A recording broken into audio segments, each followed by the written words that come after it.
Hello friends, welcome to my channel. আশা করি সকলে ভালো আছেন।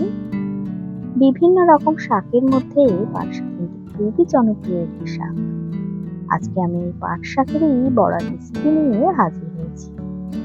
তাহলে চলুন দেখে নেওয়া যাক আমি কিভাবে বানাই মুচমুচে পাট শাকের বড়া। প্রথমেই আমি এখানে 5-6টি পাতা সমেত পাট শাকের ডগা নিয়েছি, আর এগুলোকে ভালো করে ধুয়ে নিয়ে আমি জলটাও ঝরিয়ে রেখেছি।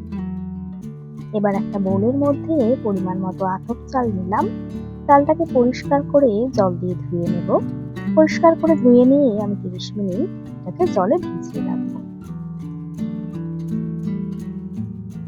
এখন একটা মিক্সিং জারে আতপ চালটা ভরে নিয়ে এটার একটা স্মুথ পেস্ট তৈরি করে নেব।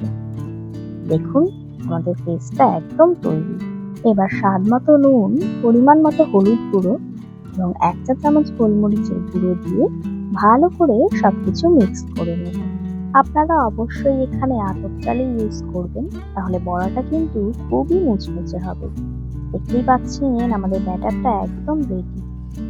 এখন গ্যাস ওভেনে একটা কড়াই বসিয়ে তাতে পরিমাণ মতো সাদা তেল দিচ্ছি। তেলটা ভালো করে গরম হয়ে গেলে আমি এবার পাট শাকের ডগাটা ব্যাটারে ডুবিয়ে তেলের মধ্যে ছেড়ে দেব। গ্যাসের ফ্লেমটা এখানে কিন্তু একদম হাই রাখতে হবে।